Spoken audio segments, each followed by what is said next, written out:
Cool. You already. All right, this is the radio show with Mark Lee, and of course, we've got some amazing guests that are joining us as well. We've got a person on here that is involved in the legal field and things of that nature. But we're going to start everything off with Too Cute. I found her on LinkedIn, and she's doing some tremendous things in the entertainment world and things of that nature. So definitely, how are you doing on today? I know a lot of folks are coping with what's going on in the world in terms of medical issues and things of that nature. Coronavirus, we're still in the middle of this pandemic, so a lot of folks are still, confined in their homes in one form or fashion or another. We're here in North Carolina, and we've moved to some of the phases, but definitely have not gone through all the phases that you can go through. So we are still having some things that are not fully 100%. Of course, you can't go to a restaurant. I think that some of the restaurants might be around 25 or 20 people that can be in them and things of that nature, but you can get to those, and there have been some curfews that have been placed and things of that nature. So tell folks where you are at and what's going on where you are in terms of dealing with this pandemic that we're in the middle of, and just also share a little bit about what you are about and what your entertainment career has been like. Because like I said, just tell folks where you are right now, and then we'll go into a conversation. And like I said, I'll be bringing in some of my other guests, Mark Jacobsen, who's a lawyer, as well as another gentleman that'll be talking about a product that he's got as well. But we'll start off with you, Too Cute. So tell folks about your background. Oh, wow. I forgot half of that. Let's start off with the fact that I'm 66 years old, okay? And you gave me way too much information to get started with. I have to do little bites. No problem. Little bites at a time. But my name is Too Cute, and that's Tukute. Tu is French and Spanish for you, and cute because, you're looking at me. And Too Cute began about 17 years ago. I was an instructor at the homeless shelter for women. Oh, okay. And when I was teaching them, it was a little difficult for me because I had never taught from the ground, like zero. They knew nothing. We had to start out with punching. This is the on and off button on the computer, and literally. And I found out that it was difficult because I didn't understand that these women grew up with I'm too tall, too short, too fat, too skinny, too dark, too light, too something for me not to be able to achieve being the person I think I need to be. And I'm not even allowed to think that I need to be more than you're going to allow me to be. And so I came up with the character, Too Cute, who was visually unattractive, but she had no idea, absolutely no idea that she was not God's gift to men. So they loved her, they embraced her, and she kept with me the whole time. And when I started doing comedy, that became my name and my character. Of course, at the time, I was going through menopause. So the bright lights and all the costuming did not go along with each other when I had a hot flash. That was terrible. But that's where she came from. And my audience is over 40. My is generally over 50. And we have live music. I started doing entertainment shows, and we had live music and comedy. And we have the music for anyone 40 and over. And we want people to be able to recognize the music when they hear it and tap their feet and have memories, So that's how we got started. And I've been doing that for 16 years. Wow, that's a long time to be doing that. And that's some amazing stuff that you've been doing with that. So that's really great that you've been having that time and definitely doing that with some kind of regularity. So tell folks once again where you are located at, and also a little bit about the show itself. Like I said, I know it's you're going for a certain demographic, so it's just the like middle-aged to old elderly demographic. Yeah, so how did that come like about? to consider it. It's mature adults. but it's not triple X mature. It's just mature in age. Okay. So, yes, we had live music, jazz mostly. We started out with a jokes and jazz show. And then as we were opening that up to other forms of music, pandemic started. So, but jazz, we had Rita Graham, who was a Raylette with Ray Charles. She was with me for, when I call her now, she'll come. But at the time when we were doing jokes and jazz, she was with me that whole time for about 11 years. And, then we brought on Joe Tex too. And before we could get started and rolling with that really good, we had the pandemic. And we started putting that in theaters as opposed to restaurants and lounges. And so I'm in Georgia. Smyrna is where I live, right outside of Atlanta. And yes, the pandemic is definitely here, but I'm outside of Atlanta, so I don't get to see, the some of the protesting and things of that nature. I'm extremely, extremely careful. I try to be, and for all of those people that don't want to wear masks or don't feel like they should wear masks, I mean, that's a choice that you have, but I'm wearing mine. I carry my little wand so I can sterilize things. I have to go out, and I'm constantly, washing my hands and using the sanitizer. So I don't know. Everybody seems to have a different idea of what this is about, but I prefer to be safe than sorry. To me, it's like God. I don't want to get to heaven and find out, oh my goodness, yes, there is a God. I don't want to be, buried 6 feet up under when I find out that, oh my God, that COVID was real. So that's how I handle that. No, I agree with you. And I think that's the best attitude to have, is to have that very positive attitude about it, but to be also very realistic about it. One of the things that I tell folks is that, and it's similar to what you were just saying, it's about God. It's like, I'm not in a rush to find him or anything. I'm hoping to live many more years and everything. But, if it happens tomorrow, it happens tomorrow. But I'm not in a rush to find out. But I also think that a lot of people, when they do find out, that they might be surprised. Because I know a lot of folks that have like certain religious thoughts, and they think that it's their way or the highway. And so they write off other people's religions and other people's thought patterns and things of that nature. And I have this feeling that when they get there, they might be like, wait a minute, I didn't think any Buddhists were supposed to be up here, and be like, see all kinds of other folks running around. Exactly. With all of the different religions around, they can't all be right. Exactly. They can't all be right. So, you do your best that you can. And I feel like as long as you're doing things from your heart, that's what counts. But that's just my idea. It may not make sense to anybody, but, that's how I feel about it. I try to, I really do believe that you get what you give. Sometimes I feel like I still got a lot of stuff coming, but but I'm just a karma person. That's how I feel about it. Now, were you the one that was always doing comedy when you were like in your young years, in your 20s, or even in college or anything like that? Or did comedy come to you later? And what got you into comedy in terms of like wanting to do comedy? So what got you into comedy? And were you considered the class clown, or were you like Miss Smart Lady, or all of that? Nope, I was none of the above. I was not the smartest person in the room. I talked like I was, but I definitely wasn't. And I think when I started doing comedy, I was 50 so I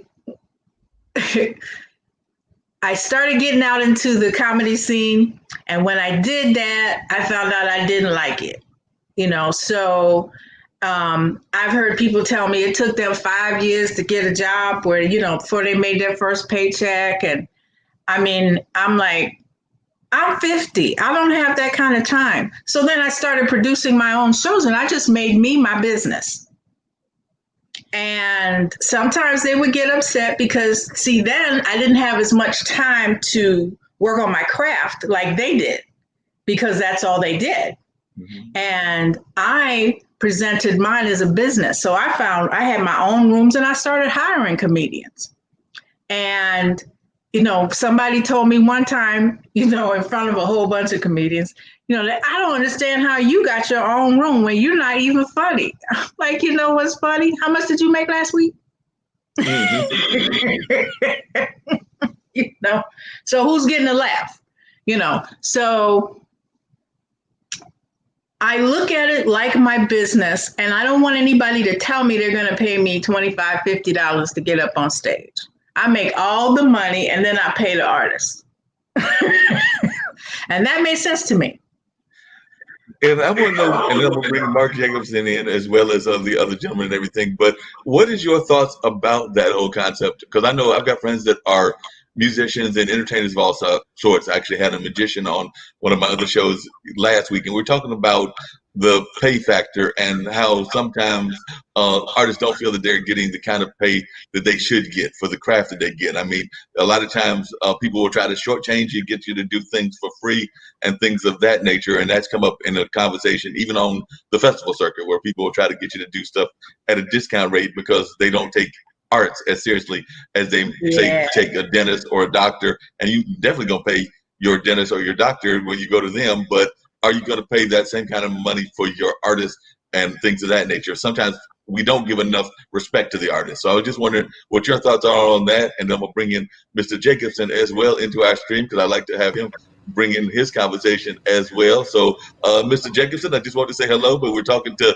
Too Cute and things of that nature. So she's a comedian out of Smyrna, Georgia. So definitely, if you'll answer that question about the pay and when you first started getting paid, because you were an artist late in life in terms of starting your art field. I started getting paid when I did my first show.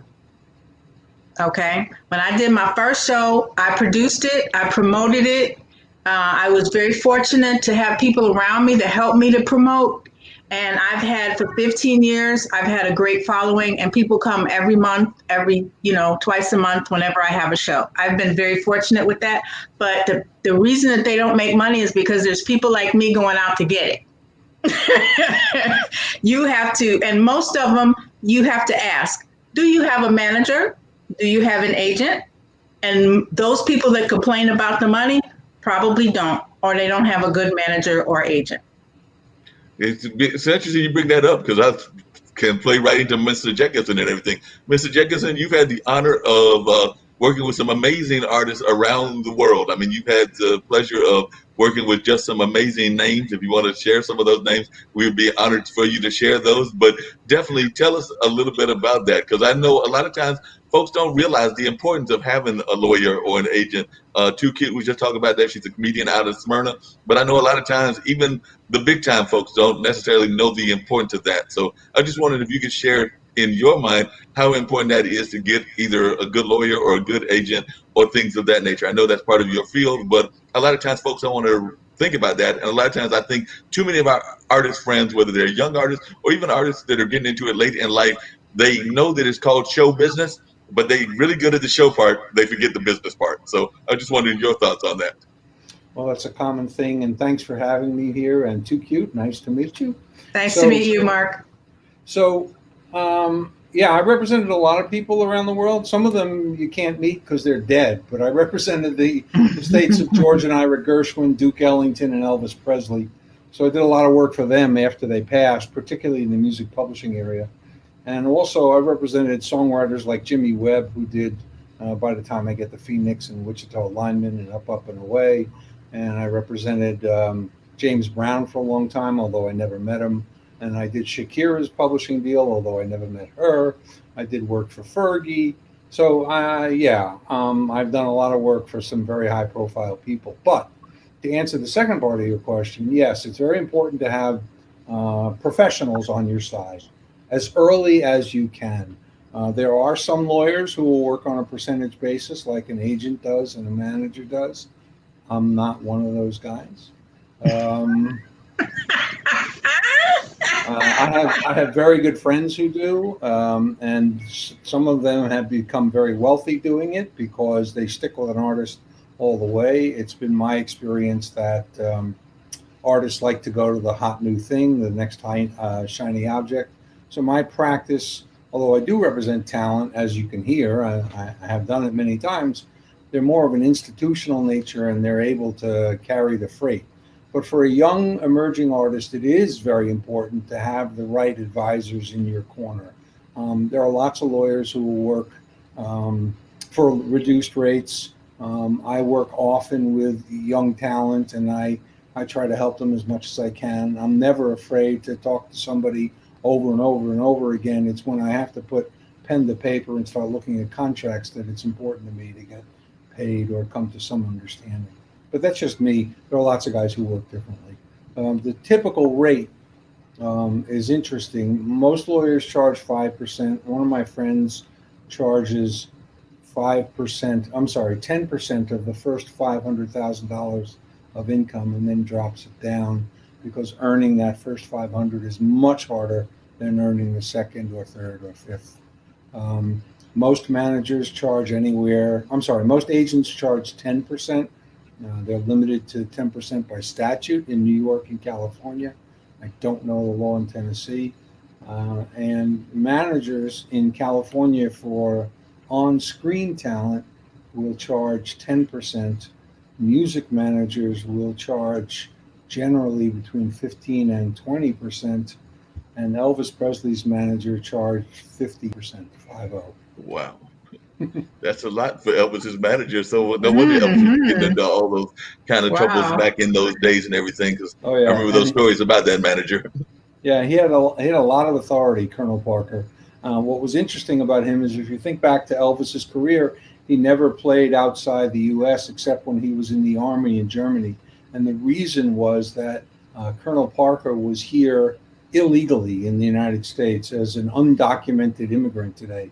So if he ever left the country with Elvis, he couldn't come back. So he just told Elvis, you can't play outside the U.S. Oh, I never knew that. So Elvis never played outside of the U.S. at all. The entire time that he was living, he never played outside the United States. Wow, The I never knew furthest he that went story. was Hawaii. The furthest was Hawaii, you said, in terms of getting out of the country on a world tour. Oh, Wow, that's wow. amazing. I sure did not know that. So I learned something new myself here. I'm just wondering, how long do people's estates are they able to go have that estate music before it goes public? Because I know a lot of times folks want to play music of, say, Elvis, and Elvis has been gone for a number of years. I remember I was actually hanging out with my grandmother at Disney World when Elvis died, because I remember we come back from hanging out in Disney and then turned on the TV and there was all these announcements Are you about how sure he Elvis had died? passed and things of that nature. I said, are you sure he died? I'm just kidding. And your side job is comedian? No competition, 2Q. No competition. Not at all. Oh, I ain't worried. No, the answer to your question of how long it lasts is the current. It depends on where you live when you write the work, because the term of copyright is different in many countries. But most of the EU, the European Union, and the United States, and many of the English-speaking territories, for works that have been created recently, the term of copyright is life of the author plus 70 years. In the U.S., there's also something called termination rights. So if years ago you granted somebody rights in your songs, let's just talk about songs, and you granted them in perpetuity, under the U.S. statute, you or your heirs have a right to reclaim the U.S. rights regardless of what the statute says. So there's a big business around that, and I'm talking to some people from around the world to do that. I'm doing one for a Canadian author. I'm doing one for an Australian author. So, yeah. And what do you think is the number one thing that folks are confused about in terms of entertainment law? Because I've got some friends that are entertainment lawyers here and things of that nature, but I know that there's got to be some misconceptions about entertainment law. So what are some of the things that you find, Mark, that are misconceptions folks have about what an entertainment lawyer can do and what entertainment law is all about? Back in the day, I would say in the 70s, the way you got a record deal was through a lawyer pitching your stuff to an A&R executive because they had a relationship and they developed it over time. Today, the A&R executives don't need lawyers, and lawyers no longer are the gatekeepers for record deals. What happens is and people keep calling me and my friends and say, will you shop my deal? And all of us say no, because I did a deal a couple of years ago for a new hip hop artist, and it was a 7-figure deal, and they found him on SoundCloud. So what happens is the A&R executives at the labels can use the social media data to understand how many listens you're getting, how many likes you're getting, whether people are following you, and all of that. They analyze that. Of course, they listen to the music and decide if they like it. But if they do, and all those things are positive, they'll reach out directly. The lawyer comes in after the fact. So we're no longer the gatekeepers. Well, that's different. That's something I preach all the time, because my interest in the entertainment world was the artist. And they don't do exactly what you're saying. They don't understand that is true, exactly what you're saying. And I can't wait to say, I've been on a podcast with Mark Jacobsen, and he affirms that this is true. They look at what you do on social media. It's very, very important. Well, they see it as a proxy for whether or not you can put butts in seats. In seats, exactly. That's all they care about. So I want to bring Jamie in, because Jamie's actually got a product, and I know he's interested in some of this legal conversation as well, because he's got a product where he's trying to get folks to actually have more access to their rights and their ways of putting things out. I'm probably not describing it in the best way, Jamie. So describe what your product is and what you've got going on, because I know that you're trying to give the voice to the musicians and to some of the others. So Jamie, share with us what you've got going on. Well, I'm not sure that I actually had the idea or if the idea had me. It's one of the few times in my life I've had a 5-minute conversation with myself alone, just convincing myself, could this possibly be, and what I came across was somewhat of a mental disconnect in the music industry as far as the manufacturers go, who came out with all the different forms of media and the players that we use to listen to them. So I think this is why it never dawned on people to create it. But what I noticed was the price of MP3 players just tanking.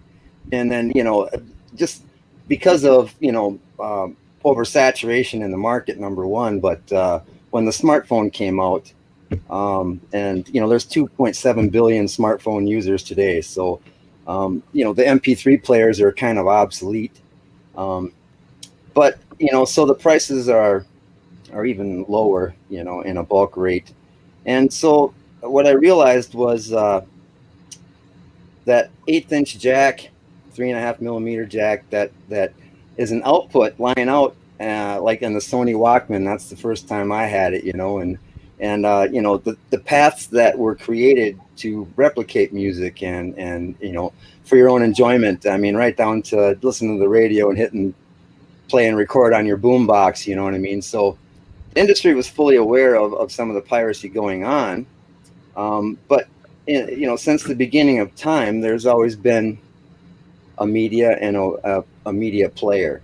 And so when I realized that we could feasibly come out with the same technology of a nano MP3 player, and if for every album, release, I just couldn't believe it, So the only thing that really stood in my way was the audio out jacks, and then all of the equipment on the earth that provides a path for reproduction. So when I got my first, my next phone here, I noticed it didn't have any output jack on it, and I saw some other phones coming out that way. I went to the store and saw some of the laptops. I was going to pick up a laptop, and none of them have the mic line in. And here I'd been recording on my old recorder and then trying to upload into my computer that way and then make a video and shoot it out onto YouTube or something. And I didn't have that ability to do it with the laptops on the market.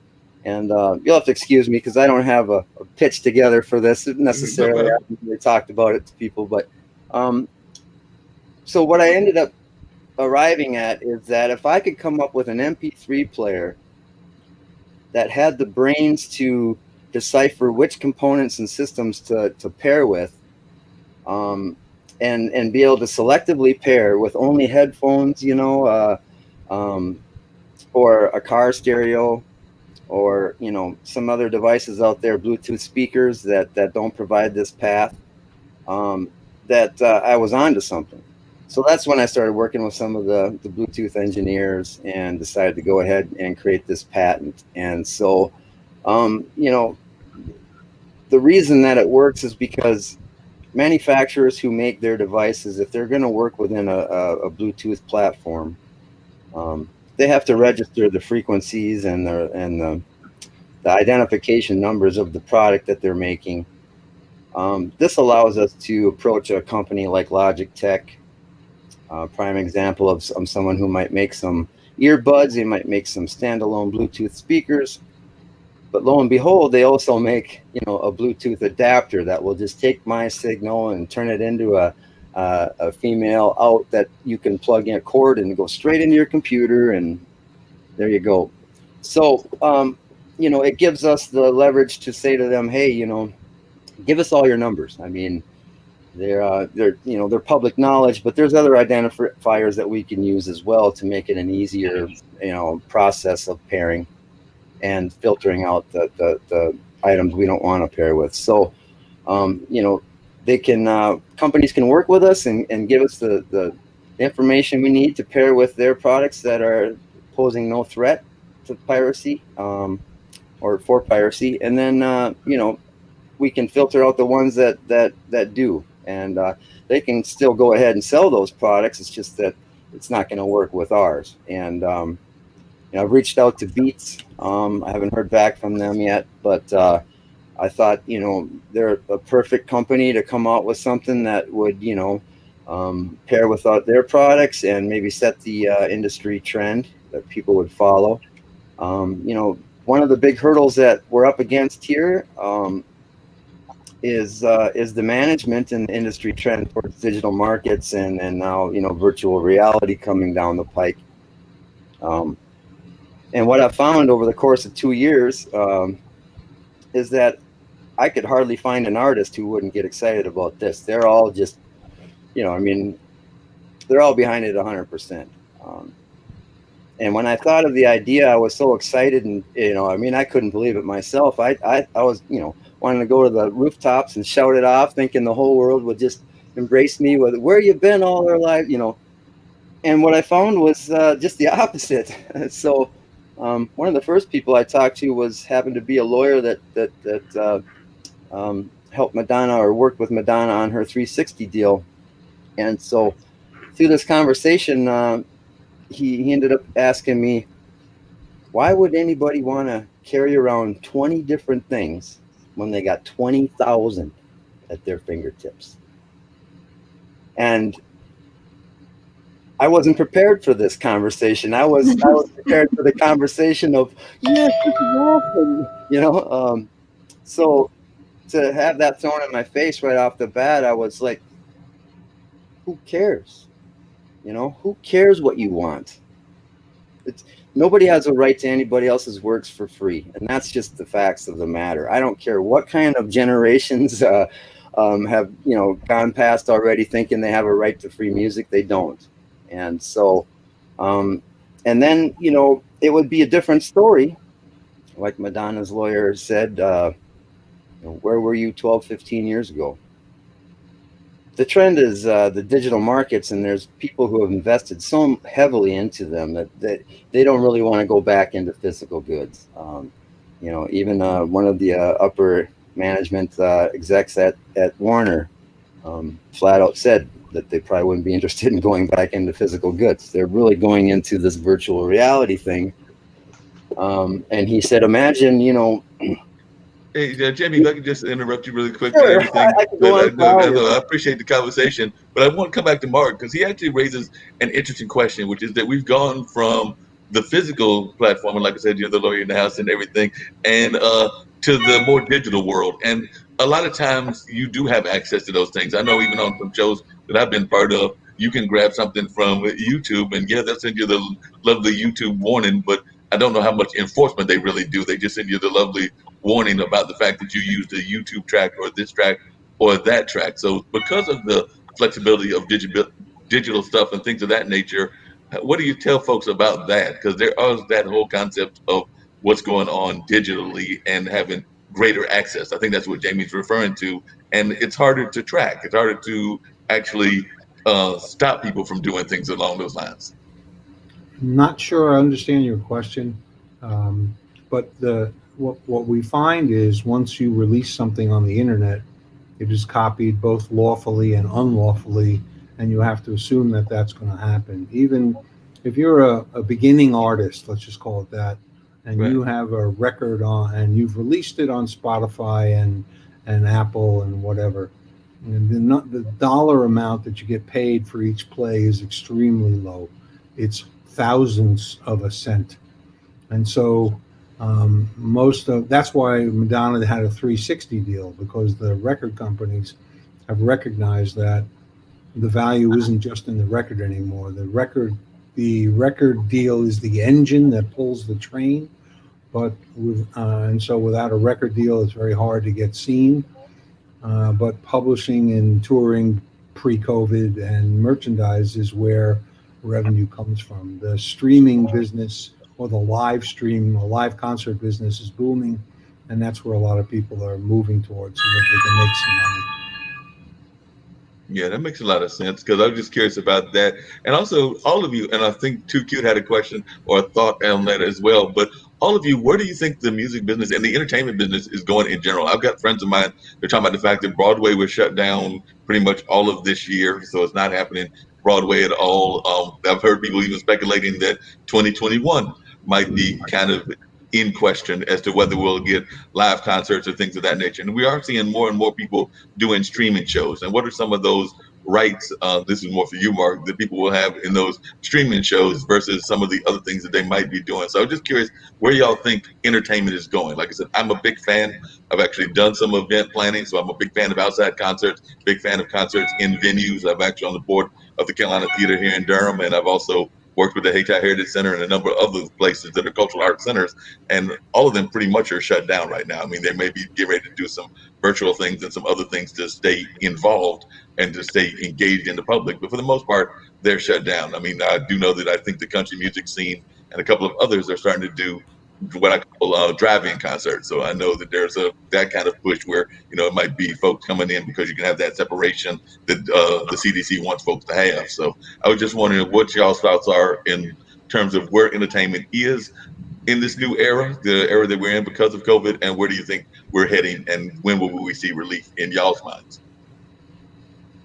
Well, for me, I can tell you I had a client who finished a film late last year, and they wanted to get it released, and they had a lot of interest from distributors, and then all of a sudden COVID hit, and so they had what we call a virtual theatrical release, and it did very well, and now it's going to go through the rest of the channels of DVD and educational. So the virtual release, the virtual concert, there is a move by some very sophisticated people to create avatars for people to come watch an artist perform as an avatar, and then have you attend as an avatar, and you can dance and do all that kind of stuff.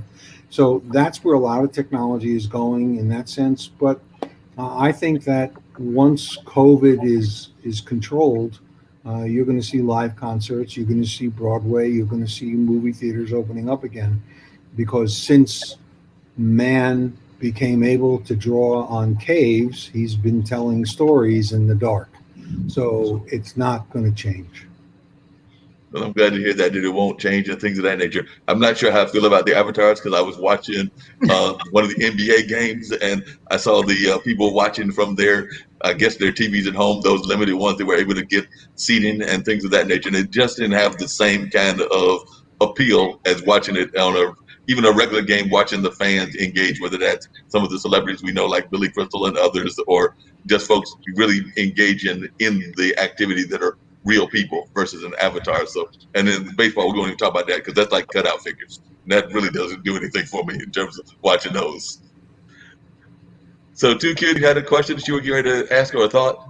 No, I just wanted to make a comment off of what Mark was saying when you were talking about YouTube and how do they police it. Well, I make all of my own commercials on YouTube and all of my own promotions and what have you. And because of the artists, I deal with so many artists, I use their music. So when I have an artist's music on, I'm contacted by YouTube to let me know that they've taken my video down, and now I have to let them know that I have permission from the artist to use that. Now I don't know what happens in between or on the backside, but the artist has to kind of police that themselves, and I'm not exactly sure how they do that. But so here again, you have to be represented by someone that understands those kind of things, so that people aren't, stealing your music. There's something, YouTube has something called Content ID, and there is a major lawsuit pending about it right now because by the way they work it, only if you are a big publisher or a big record company are you eligible for Content ID. And then what they do is they give you a choice. You can cause a video which uses your music to come down, or you can monetize it so that YouTube can put ads against it. But that only applies to those who are eligible for Content ID. The challenge is there are many people who are not eligible for Content ID, and therefore their material isn't policed. And so there's a lawsuit suggesting that YouTube is attempting to change the law by creating Content ID and only serving the big people. It's insanely complicated. I actually was working at Prodigy, an old online service in the late 1990s. And I was one of the people that drafted the Digital Millennium Copyright Act. I testified before Congress on it and had a big hand in doing that. And what we didn't anticipate is the phony counter notices that come about. So if I represent a publisher and I see someone is infringing my client's work, I send a notice and takedown to YouTube. It comes down, and then the user who has infringed my client's copyright sends back a phony counter notice that says, oh no, Jacobsen's client doesn't own it, I do, and YouTube then puts it back up, and it is impossible for my client to take it down without filing a full-blown lawsuit. Wow. And that's too cute. I hope you come back, but that is kind of what I was referring to, because that's what happened is that we would have like an independent artist or an artist that had actually given permission to put their music onto the show. They might have even been the actual artists themselves then performing the music, and then or tell us to go put their YouTube site on, and then YouTube would come back and be like, you violated it because we actually own the right to what's going on. So I'm glad to know that that's going on, that suit is taking place, because that's where I was finding it. Not so much that you're grabbing, like, say, a Madonna or a Prince or somebody like that video. I can understand that, but you're grabbing somebody that is, one, an independent artist, and two, they are trying to get their artwork out there. They're trying to actually show their artwork, and you're not like trying to grab a national artist of any sort, whether it's jazz or blues or whatever. These are artists that have given you permission. Yep, it's tough. Yeah, and and I know that happens a lot. What are some of the other issues that you found as a lawyer that folks need to be aware of? Or even like maybe our comedian friend, like I said, she's definitely done a lot in the field and has done, as best I can tell, what she's supposed to do. But I do find a lot of folks that are not aware of what they should be doing. So what are some things that you would automatically ask an artist to know from a legal perspective before they even start doing shows or being involved? You're asking me or 2Q? Yeah, Mr. Jacobsen. Well, I'd want to make sure that if it's a songwriter, I think it's very important that they register their songs at one of the performing rights societies correctly, that they have what we call split sheets. So if the four of us work together on a song, we might split the song equally, or Mark, you might get 50% of the song and we might split the rest equally, or something like that. But signing a sheet like that makes it entirely appropriate for everyone. Plus, at the performing rights societies, there are two sets of income. There's the writer's share and the publisher's share, and you have to register for both to get both. Lots of people just register their writer's share and don't register the publisher's share, which means they're leaving 50% of the money on the table. Also, registering at BMI or ASCAP is not the end. It's only the beginning. I can get really technical, but performance is only one part of the publishing income. On recordings, it's very much the same way. You have to make sure everyone who works on your recording has signed a contract. And if you're the artist, you own the rights. I can't tell you how many times artists have hired me and said the studio won't give me my tracks, and I paid them. And then the studio extorts a pretty high fee for letting them go. It's routine for that to happen. You have to be careful going in. People's creative work is important to them. It's hard. Yeah, it's very hard. Mark was sharing with us about his experience with Elvis, and he was joking that we know that Elvis is dead or not, and I'm not 100% sure. But what are some of the share some of the experiences that you had in the industry, and just some that you might want to share, just in terms of being involved in there, and just share with us some of your personal experiences in the industry. Like I said, you started late for one thing. You decided that you wanted to become a comedian when you were in that 40, 50 age 50. range. So Yeah, I was 50. I was already 50. Matter of fact, I think I had been 52 weeks the first time I went on stage. And I had performed my first show. That was the first show I produced. And like Mark was saying, you have to be very careful. There was a lot I didn't know. So I had to learn. And I became a sponge when it came to what I was responsible for, what I was liable for.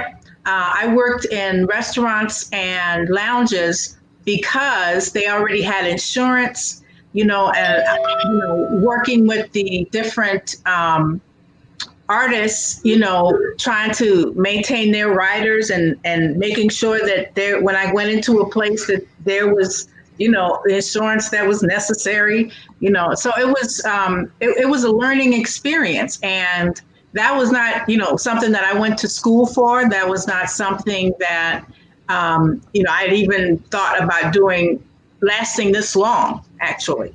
So, but it became a part of me, and I was interested after meeting so many artists that just think that all I have to do is write a good song and play it well, and I should make money, and you should pay me a lot of money. I'm like, look, I would not hire Janet Jackson if she wasn't putting butts in seats. You have to understand that. I mean, it's important that every time I would go to someone to let them know that I wanted to do a show here, they already heard of me. They already know that I'm bringing a crowd. So it was just when. Not if you could, if you would, when.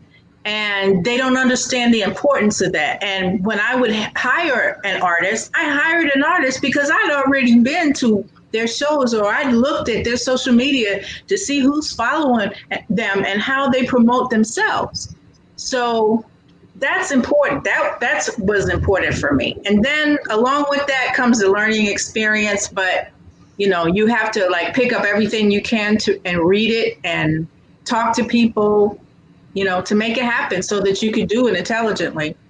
Gotcha. And what surprised you most about the comedy field? Like I said, I've got some friends that are comedians, some that are current comedians, and some that are have been in the field before. One of my good friends is actually the producer of This Christmas. So Ronnie Warner and me have known each other for a number of years, and many people remember that Christmas classic that came out a few years ago. But what are some of the things that have surprised you about the comedy field as it is now? Oh, as it is now, I think that you have to have goals. And you have to know what you want to do. And everybody can't be Kevin Hart. Everybody, can't.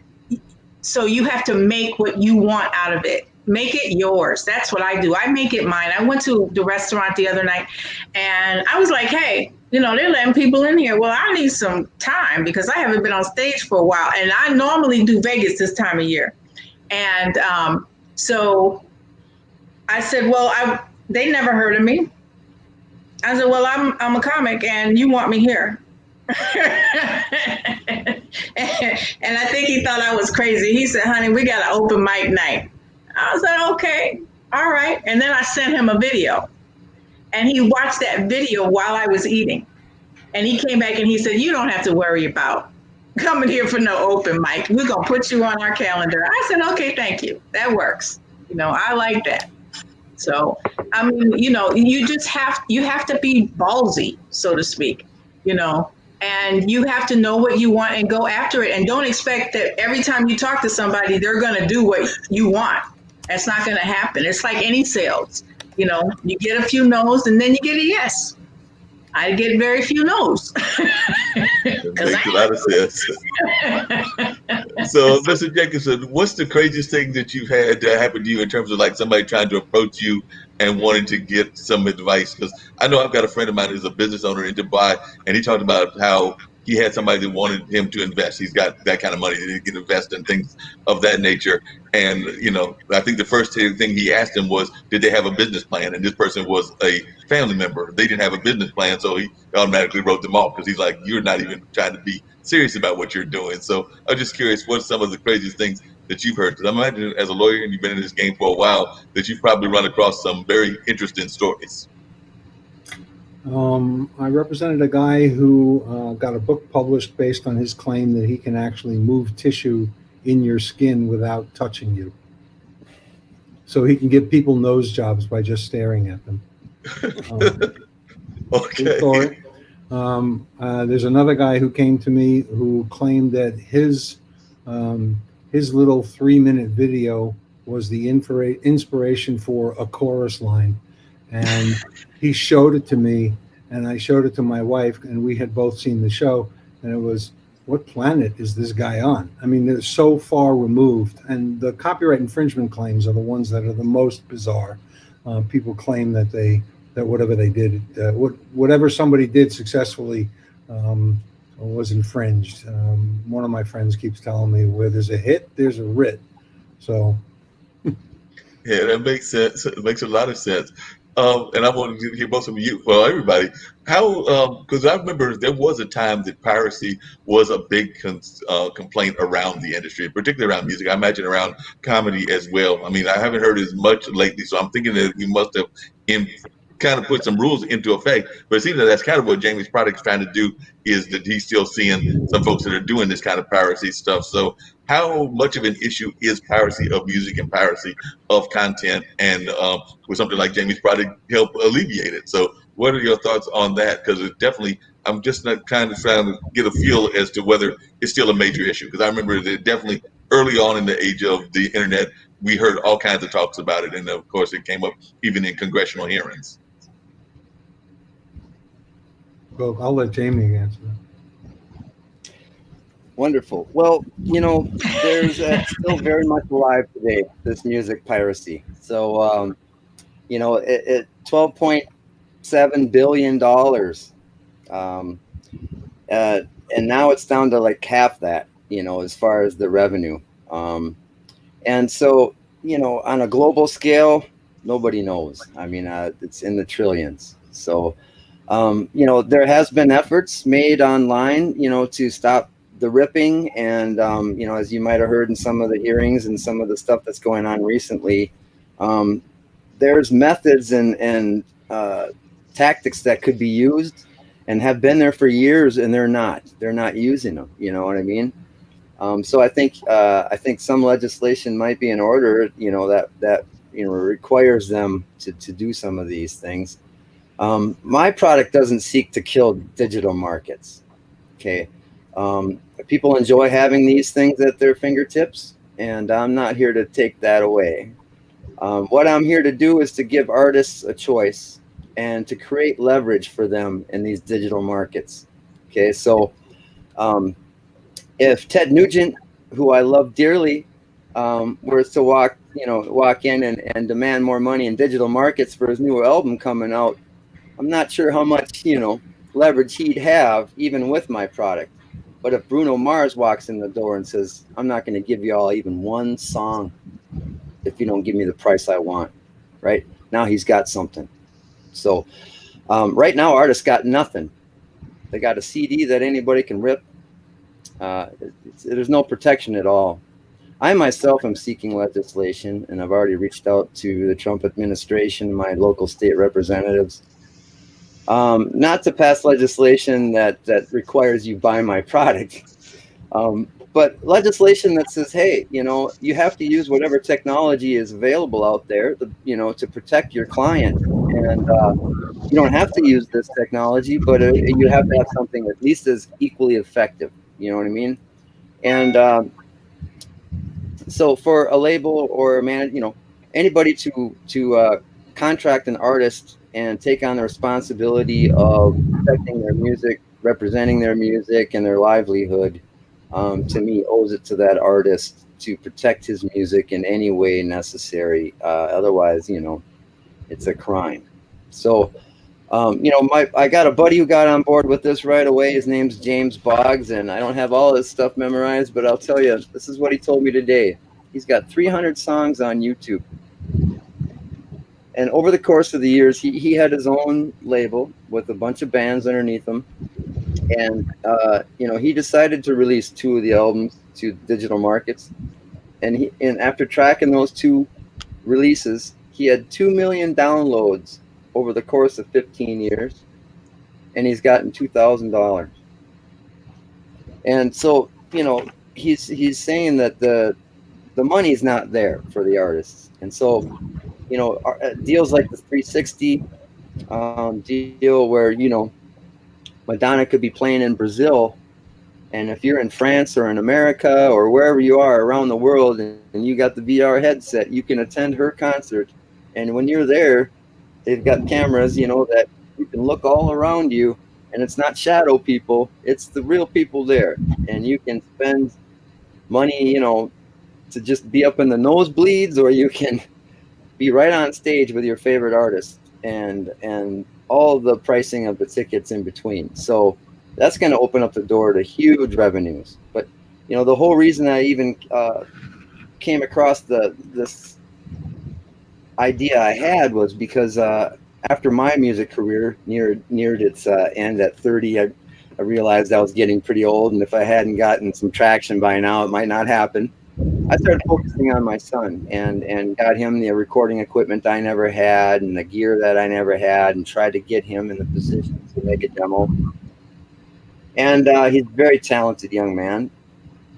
So after some months went by, and I'm saying, well, where are my results here? I want 3 songs. He comes over and he plays me some stuff, and here I see that it's on YouTube. So here he is already putting his music out there, uncopywritten, and unprotected. And I called him on it, I guess I had the investment into the thing. I'm like, what are you doing, And he says, Pops, get with the times, man. Nobody makes money off of music anymore. It's all done off of live, performances and merch. And, he left. I was devastated. I sat there wondering, how in the hell did we get to this? Where an artist doesn't even care to protect his music because he knows it's just no point anyway. Well, I think that, that's a bit extreme, and I'm sure there's plenty of artists out there who still go through the motions of protecting their works before they release it. Yeah, I want to hear from Mr. Jacobsen, because one of the things I remember is part of the reason that Prince went with that whole symbol thing was because he was running into some of these same issues, and that was now. I'll interrupt here, but the Prince thing, just last week or so, I saw that there was a blurb about how the Prince estate was considering releasing his entire catalog to TikTok, and I personally wrote them a message saying, "Stop!" That we'll be coming out with this device within a year or 2 that will protect all of his music. Don't do this. And then shortly after, this whole banning thing by India, and I'm not sure whether it's going to follow through here in the States or not, as far as banning TikTok. But I just urge anybody who's given up and feel hopeless about their music, they need to get on board with this. And it's a grassroots movement. The only people that want it are really truly the artists themselves. So, but the Prince thing definitely alarmed me, and I was like, whoa, I'm not sure he would like that very much. So, Mr. Jacobsen, I was asking you about the Prince thing, and also just about, I remember that was a big issue, and part of the reason that he did kind of like switch to the symbol and everything was because he was feeling that the music industry was taking advantage of him. So he wanted to kind of put his own music out there under his control. So are you finding more and more artists that are wanting to do that are the big artists?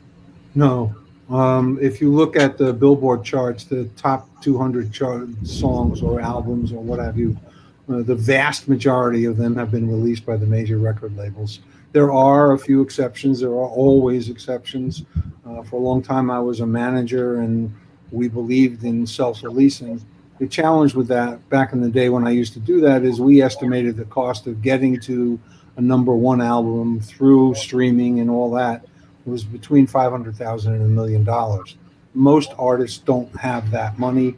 If they do, they've raised it from somebody else, and so then there's a sharing of the revenue with that company, and so it gets very, very complicated. The challenge is in securing plays and recognition. It goes back to what Too Cute and I were talking about before. If you put butts in the seats in the beginning, you're well on your way. And that's how people are found. You got to play out in the clubs. You got to be found. You got to be exposed that way. I think that, Jamie, while I appreciate all that you're saying about protecting the works, because that's how I make my living, I sort of feel like you're Mickey Mouse in the Fantasia, where the water keeps coming and he's trying to get out by a bucket at a time. It's impossible. Yes, songs are released on YouTube. Yes, you can copyright them afterwards. Yes, you can register on BMI afterwards. And yes, you can make money from it. It's just that the consumer has driven this industry away from the purchase and owning of records and tracks and downloads. The iPod is gone to the point where everything is available in the cloud, and it's an access business, not an ownership business. And once that model is accepted, it will start to be more clear how one makes money. Yeah, because along those same lines, I was just thinking about the fact that my laptop, and I'm sitting here on my laptop right now, it does not have the CD player on it, and I know a lot of the computers don't anymore, and a lot of the other things are not there that used to be there. Because I think that even Jamie alluded to some of the things that are gone now. But I remember usually one of my older laptops, literally, you could pop the button, put a CD in, and have a good old time with it. Now you've got to get an external version of that if you want to have it connected to your computer. So it's not part of the computer anymore. And a lot of those other things, like the iPod, I own one of those and may be laying around the apartment somewhere, but I know a lot of folks don't have those anymore. So it seems to have gone the way of they no longer support them either. And you can't buy a track. You can't download a track anymore. So you can't actually own the track. Right, you can't own the track at all. So even if you had the iPod, it wouldn't do you any good because you can't own that track whatsoever unless you. And so it's just like a novelty item. It's a good novelty item if you want to collect novelty items, but it doesn't really have a strong purpose anymore. Exactly. So in response to Mark's suggestion of being Mickey Mouse and Fantasia, it's still a real problem.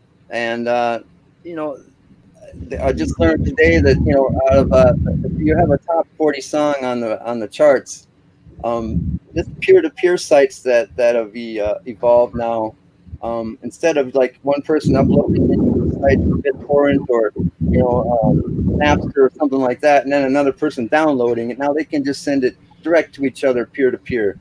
Current stats are around 8,000 shares a week, and that's money lost. You know what I mean? Dark Side of the Moon was downloaded 187,000 times in June alone. And so, to me, what in a perfect world, artists would come out on a medium that's protected, unlike the CD and anything else. So I don't care if it's mine. I don't care what it is. I don't care if it's something that can fit in your shirt pocket or wears 14 pounds. Okay, the world's not going to go on without new music. So I don't care if people want to carry stuff around or don't. It's not their choice. It's up to the artist. And so in a perfect world, the artist would have the protection to release their music out on this device and then release 1 to 3 songs, just like they always have, to radio and digital markets. So that's why I'm saying it's not really a threat to digital markets for as far as their livelihood, because the people who don't want to buy a full album and they just like the 3 songs, they'll be happy to download, and there'll be nothing changed. But what needs to take place is the artist having the option to not go to the digital markets and be able to leverage a better price, and then release the rest of the songs off that album over the course of a year or two until the next one comes out. It makes perfect sense to me, at least, that they should have some control over the sale and distribution of their product, in order to maintain its market value and leverage in areas like those digital markets. And so that's kind of the whole thing. And in the end, considering lately, I've been considering about offering this up to the artists themselves. So creating some type of public organization that houses the IP, and so that it's not this kind of power isn't held by just one organization or company. I'm wondering about a public offering on this, so I'm going to research into that. But overall, the other benefit of this thing is that it offers a better sound quality, because we're not going to use up all the memory space for 500 songs. We can offer a better file format with a lossless file, and maybe the average ear might not be able to tell much of a difference, but the good trained ears out there who enjoy music will definitely be able to tell the difference. It's the closest thing to analog you can get in a digital form. And plus it works in a cave, right? Bad weather, big apartment buildings, in the basement. It works as long as it's got power. So that's the other benefit. It's not going to kill digital markets. It's just going to give the artists the protection they deserve. And plus, vinyl's made a huge comeback, right? And I think some of it is the sound quality, obviously.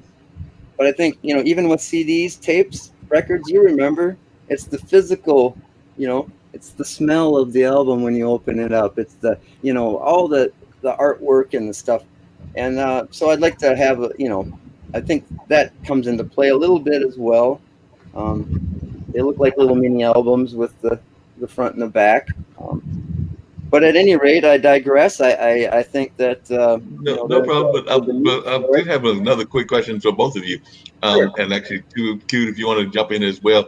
And that was the whole concept of, and you kind of alluded to it, Mr. Jacobsen, but that's the whole concept of, for a number of years, the music industry, and I've been in radio. I've worked mostly in nonprofit radio, but I've also worked in community radio and things of that nature. And I've got friends that work in commercial radio, and for the most part, that's pretty much run by 3 or 4 institutions. I mean, you can talk the clear channels, you can talk the other kind of Radio One and things of that nature.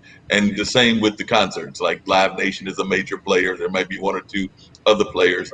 Do you think that at some point we're going to see a breakup of that kind of like entertainment industry? Because right now it's being controlled by like 3 or 4 major institutions. Like, I can guarantee you that if I turn my radio on right now to the R&B station, I'm probably going to hear roughly at the same time the same music that Too Cute is hearing in Smyrna, Georgia, because they pretty much are programming the same music the same way throughout the country. It's very monolithic in that sense. So I was just wondering, do you think that there will be a time that we will see any kind of breakup the way that we did of Ma Bell and some of the other kind of bigger corporations that did eventually get broken up?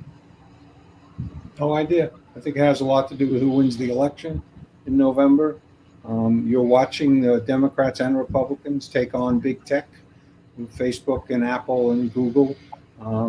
I refuse as much as possible to use Google product because for many years I thought they were, and they still are, copyright thieves. And that's been my opinion for a long time. Apple doesn't do it the same way. But I can't answer the question as to whether it's going to get broken up because I just don't know. Okay. But I do know that's something that a lot of folks, even independent musicians, because I got friends that are independent musicians, and that's where they get frustrated because they would like to be able to have their music heard, and they're not finding places that they can have their music heard at, unfortunately, because oftentimes they're going for the bigger artists. And I understand that you want to have the bigger artists, and the big artists are going to get Well, played on the bigger. I'm sorry. You have to think about the business model for for a radio station, right? But the way they make money is to sell advertising. People, by and large, will listen to songs they've heard before from Beyonce and from whoever it is, Pink Floyd. Doesn't matter. They're going to want to listen to those songs. The more listeners you get, the greater you can charge. The more money you can charge for ads. But if you can have a show, one show a day, or at a particular hour of new and emerging artists. Excuse me, but that revenue is not going to match the artist in the morning drive time who plays all the top 40 hits. It's just that's how the business is driven. It's hard to understand that. On an antitrust level, I'm not so sure that a product which is entirely free, which is radio, has an ability to be subject to antitrust because the consumer choice is still there. You don't have to listen to the radio. Yeah, and I guess where I go is and I'm not saying all of them, and I mentioned them earlier, so I'll mention them again. But I do know that in some cases, and maybe not so much the radio, but excuse me, Live Nation controls both the venue and the artist oftentimes. So that's where I think I wonder sometimes about like antitrust, particularly with them, because sometimes they control both the venue because they own it or have access to a number of the venues here in Durham where I am, and even other bigger cities like Atlanta and New York. And then of course they also oftentimes are the controlling factor in the artist as well. So maybe they don't control the radio, but they definitely control some of the other mediums that exist within the entertainment industry, and they're controlling it on multiple ends. So that's why I was wondering, it's not about the antitrust. That's an issue for them. They have maybe a dozen artists who are under 360 deals. My law firm at the time did them. I helped out on a couple of those deals. They're very, very big deals. They paid an awful lot of money for that. Yeah, that is an antitrust consideration. It's not so, I don't see it in radio. I do see it for Live Nation. I don't see it for AEG. On the other hand, Live Nation has been hurt really bad by the coronavirus. They had to take out a $600 million loan. They laid off thousands of people around the world. It's, I don't know that they're going to be subject to that scrutiny going forward. None of these live performance folks will. I mean, people talk about the Nederlanders and the Schuberts in New York and the theater industry as being antitrust violations, but it seems to work. I mean, the price for a Broadway ticket is astronomical compared to what it was 10 years ago. I'm not counting Hamilton. Right. Yeah, and it's interesting.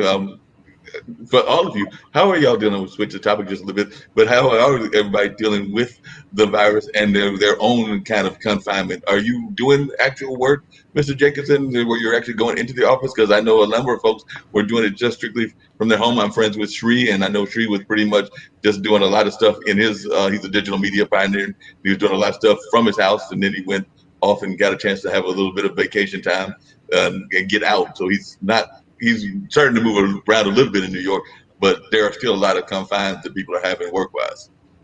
I left a 2,000 lawyer law firm in 2010.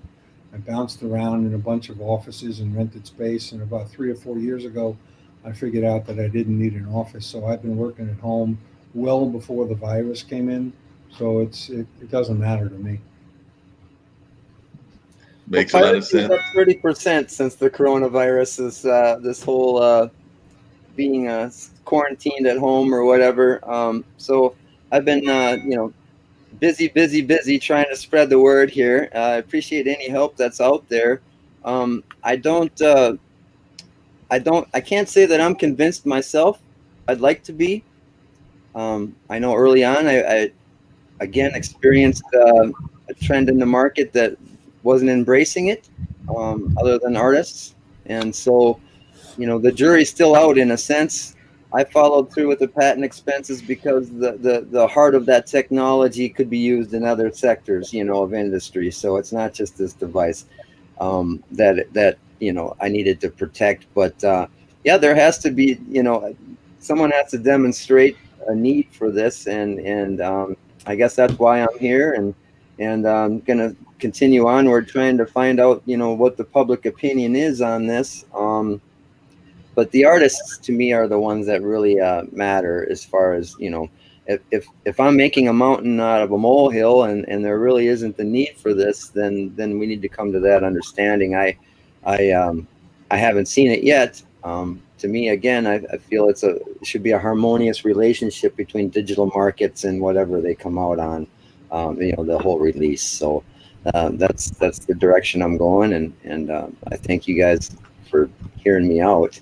No problem at all. First thing I've ever done in the way of trying to promote it. So, hopefully I can get a public speaker. Yeah, you did a good job and everything. Maybe Too Cute can be your ambassador. Too Cute, what have you been thinking about this whole thing, just the world that we're in and everything in terms of material? Because I'm thinking that most of the comedians I know are having all kinds of great material just because the world is giving them material, whether it's about the virus itself or certain political figures or things of that nature. So how often do you touch on topical subjects, and are you finding it is giving you more and more material?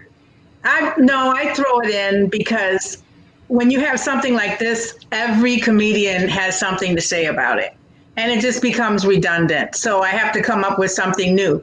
I get my material from my audience and from life experience. And even though I am having life experience with this pandemic, I find it, too redundant because every comedian is doing it.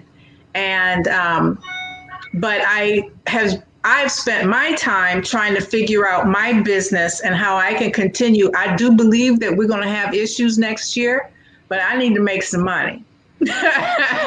And during the course of that, it's like, without being, getting away from the entertainment industry, what can I do now? So that, because I'm dead in the water when it comes to events. I can't do live events anymore.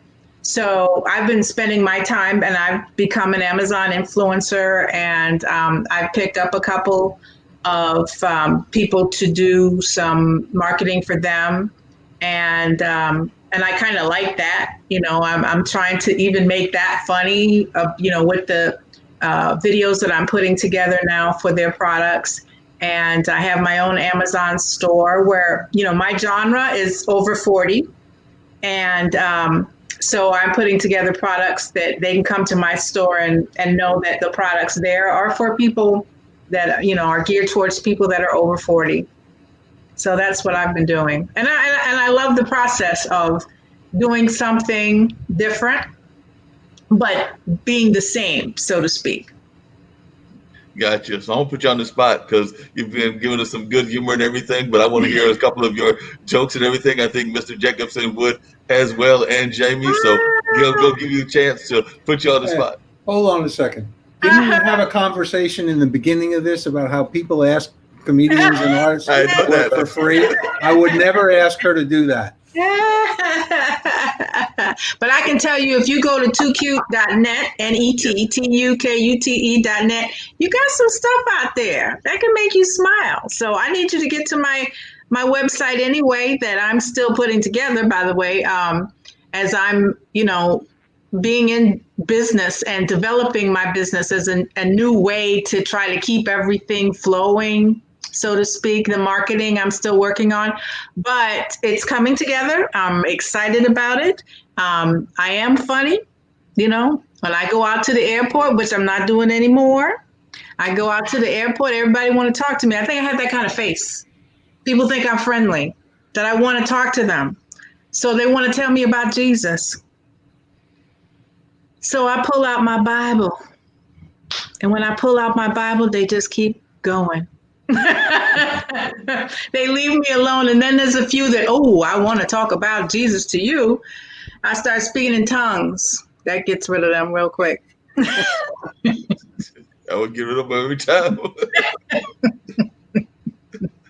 See, I slipped one in for you. You slipped one in there. That was a good one. I appreciate that. I imagine that Mr. Jacobsen runs into that same thing. Everybody runs into a lawyer. They automatically want advice. So I'm thinking that anytime you go to a dinner party, you've got tons of folks that are coming to you. You've got this product or that product, this thing or that thing, and they want you to give them that free legal advice when they know good and well that you got to go pay a certain amount when you come to the office. But I'm imagining they probably call you all the time at the dinner party, and back when we were going to bars, they probably stopped you and your wife in the bars and the restaurants and were like, wanted to tell you this or that.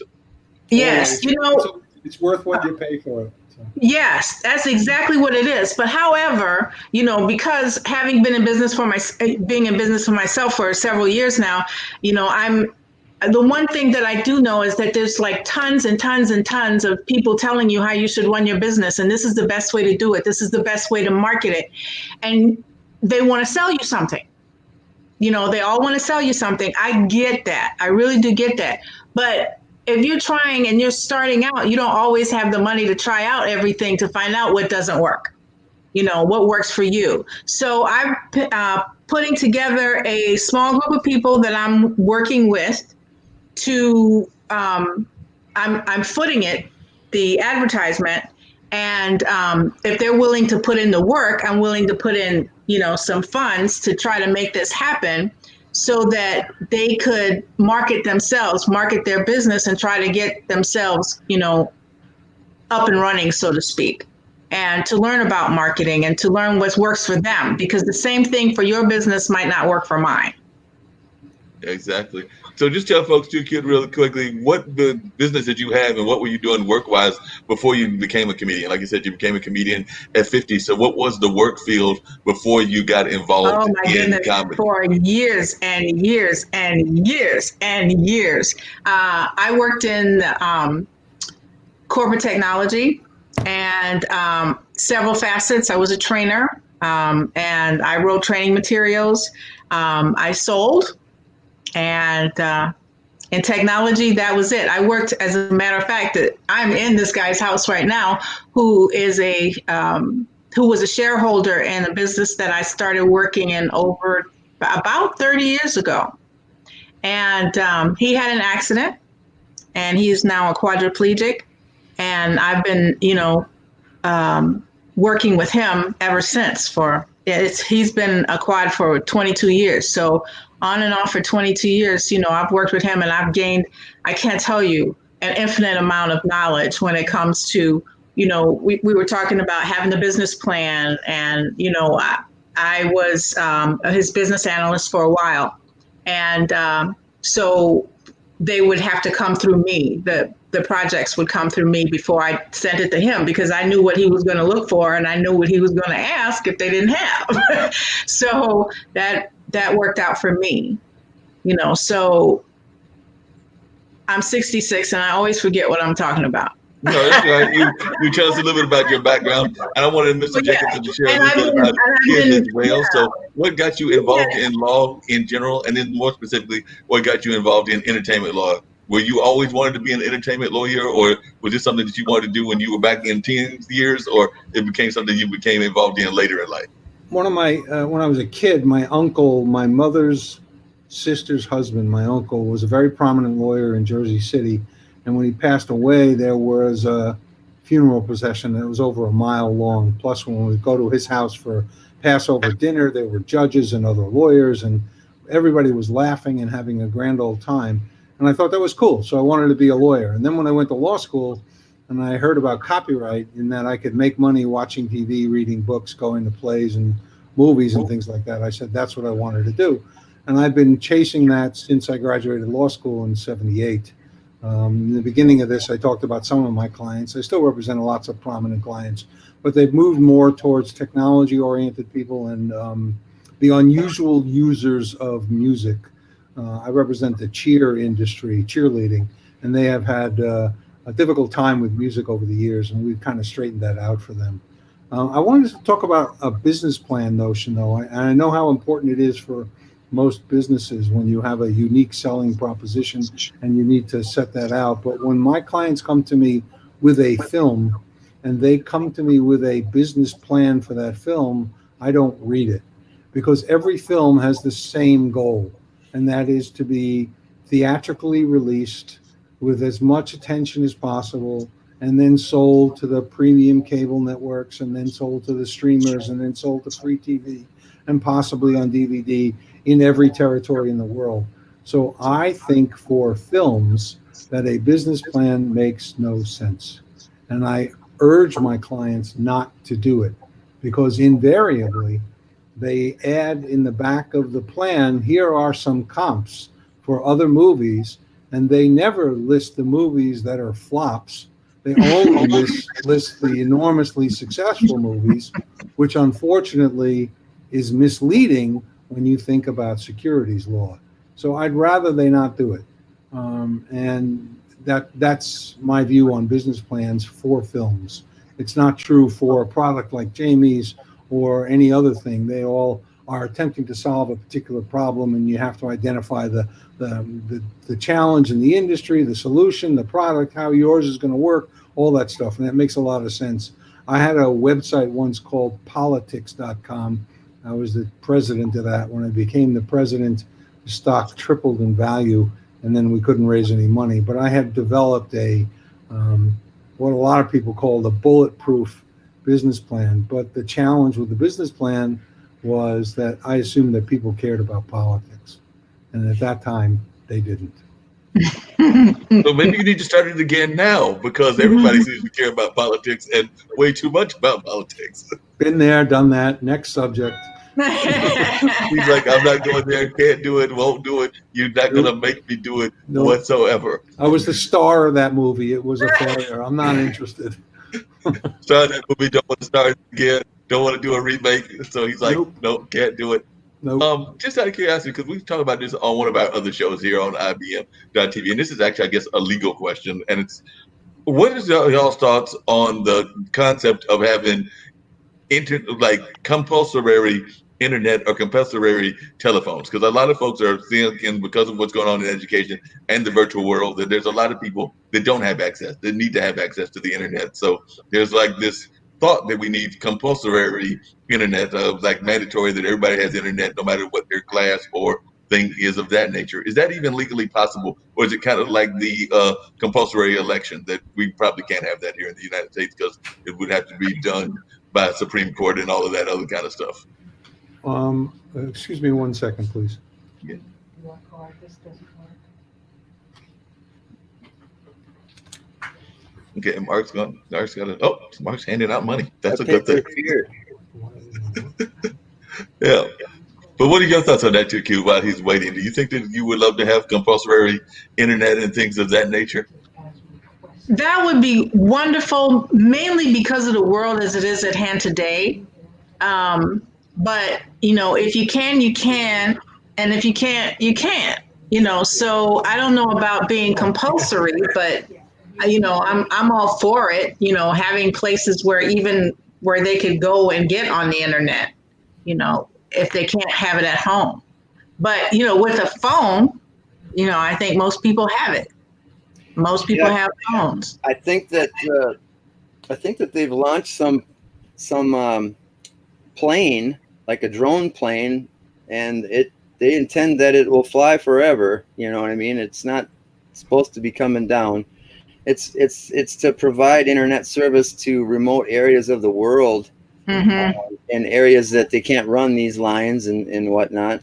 And then that's coupled with this some old guy in India that's an investor. I guess I don't know his name, but he's worth a lot of money, and he had the idea that he would try to create a way for people to get electricity. So he employed these engineers to come up with a bicycle that you can ride around town, but when you get home, you can reconfigure it so you sit on the couch and you can pedal it, and it'll power like a TV or a laptop or something, for 24 hours. After you pedal for a couple hours, it charges up a battery.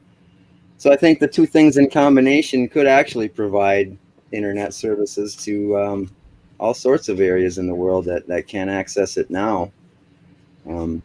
So hopefully that we'll see some changes and developments in that area in the next 20 years. Yeah, I hope so. What were you thinking, Mr. Jacobsen, in terms of like the whole concept of compulsory internet? Is that even possible, or is that kind of like the push for compulsory voting that it happens around other parts of the world, but here in the United States, we don't really go for it? Well, I know that the Communications Decency Act and other federal statutes provide for low-cost internet access in rural areas where the cost of wiring them is high, and we all subsidize that in one way or another. But the United States is built on very few compulsory obligations for the entire populace. So making someone buy internet access, I think would be fraught with challenges. Look at the challenges we had with making people buy health insurance. So it's and that actually affects your life and keeps you alive. I'm not sure that the internet does that. I need to call it a day, and I appreciate being on this. No, I appreciate you being on here, and I know, and we're actually going to wrap it up with everybody very shortly. But I do appreciate you giving your great insight. If you would, if you could share your website where folks can reach you, both our other two guests as well as folks that are watching and listening, and things of that nature. And also, we replay it on YouTube and, of course, the IBM TV Facebook page. So if you could just reshare with us how folks can reach out to you, then I'll let you step off and go take care of the rest of your workday and continue the conversation with Jamie and Too Cute, and then we'll go from there. But like I said, we'll get ready to wrap everything up very shortly. So don't worry, the two of you, because it's probably about another 10 or 15 minutes. But I do know Mr. Jacobsen has to step off. So if you would, share how folks can reach you. Yeah, it's my website is very simple. It's www.markjacobson.com. That's MarkJacobson.com. And my email is mark@markjacobson.com. So it's real easy. And you can find me pretty much on the internet very, very quickly. Well, Thanks, I appreciate Mark. you being on here. You were a great guest. I appreciate the insight that you gave me. And you also spelled your name correctly. So glad to see that you do that also. Nice to meet you, Too Cute. And nice to Thank meet you, Jamie. you Take too, care. Mark. Great talking to you. Bye-bye. All right, bye-bye. All right, so we still got a few more minutes before we have to bounce off and everything, but definitely got some great insight into what he was sharing and things of that nature. So when is your next show, Too Cute? And then I would like Jamie to talk about his musical background, because like I said, he got into his invention because he got out of music and is trying to get his son into music. So I want to hear a little bit about his musical background. But when is your next performance? Do you have anything coming up either online or in person? Because I do know that certain small venues are, venues in general are allowing small amount of people into their venues in certain places. Yes, I will be at the Vinings Inn on August the 27th. I just started looking into, maybe going out and being some places in public, but right now I'm pretty much staying and working at home, and they're doing what I do on the internet and trying to get these videos ready to promote my products and, start this new campaign. And that sounds like a great thing to do, starting that new campaign and everything of that nature. I asked you earlier, Too Cute, about whether anything surprised you about being a comedian in general. Did anything surprise you about being either one, a woman comedian, or two, a comedian in a certain age demographic that was different from just being a comedian in general? So was there anything I can't speak to that because, I was a mature adult when I started, 16 years ago, when I first got on stage. Then, that's all I know is being a comedian my age. But I think maybe my age is because of the way that I approach what I do. And, like I said, I didn't want anybody telling me that they were going to pay me this little bit of money to perform. And no, that's not happening. So that's when I started doing the producing. And I'm, with all of the things that we've talked about today, that's become very dear to my heart, is trying to get artists to understand that you do have to create and look at this like a business and look at it from a business eye, because a lot of the artists that I work with are mature adults, and they think like they did back in the day when they were going to have a record contract or something like that. I'm like, y'all need to stop that. It's not going to happen. So, to take your career into your own hands and learn how to do it and find professionals to help you. Yep, definitely agree with you on that.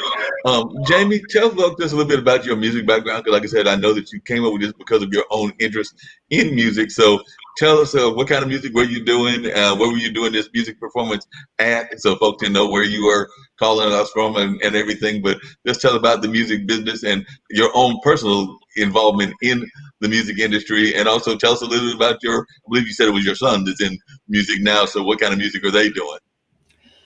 Well, first, I'd like to say to Too Cute here that, I'm turning 50 this year, and to contemplate starting a career in comedy or something like that. I mean, I just, my hat's off to you. I mean, you know, to actually, you know, pursue that at that age. I kind of feel the same with this. I just want to kind of hand the gauntlet off to somebody else, you know, and do its undertaking. But I started out really young in the music business as far as, you know, learning to play. I started maybe at 5 on the drums and bass when I was 7, 12 on the guitar. And I ended up, you know, by the time I was old enough to enter the music scene, playing out and stuff, it was the 80s. And so I did a lot of 80s hairspray, spandex type rock and roll. And you know, I think that's where some of my mindset was created, that, you know, if I hadn't made it by the time I was 30, I didn't believe that there was a chance for me to make it. So I kind of threw in the towel. I'd been in 2 different semi-national bands and you know, got to fly around and pretend I was a rock star. But, you know, all I ended up with was rock star syndrome. You know what I mean? And thinking that, you know, well, we won't go into that part of it, but in the end, what I really realized was that, you know, I was getting too old to try to pursue this career anymore. And I was wrong, you know, because times had changed, and I probably should have stuck with it, you know, because the next thing you know, the Bare Naked Ladies are coming out, and, you know, some other bands that, I mean, that obviously people had gotten past the age thing. I was still in the mindset that if a label thought you were too old, they're not going to invest in you. They want to make money off of you for 20, 30 years. They don't want to just get somebody in their 40s, you know what I mean? So, but I know times have changed and people are a little less judgmental when it comes to your age. But, you know, ultimately, I ended up just kind of washing out. And I think the last band that I was in semi-nationally, you know, the Bangers, they got political. It was after 9/11, and you know, everybody was all just, you know, embracing the patriotic thing. And then we started doing, you know, a bunch of military gigs, and but in the end, we got labeled as a right-wing, you know, conservative band, and that don't fly in Hollywood. So you can only be a right-winger after you made it, you know what I mean? You know, spout off like he does, and have a career. But, you know, everybody knows what the right thing is when it comes to this piracy thing. Otherwise, we wouldn't even be having this debate. I mean, you know, I don't need to sit here. I could come up with a bunch of figures to try to combat the opinions of entertainment lawyers like Mark. But in the end, all I have to say is, who cares? Who cares what they want? Who cares what management wants? Who cares what the consumer wants? The artists need to protect themselves and get paid for what they do. And you know, I hope the world sees the value in that.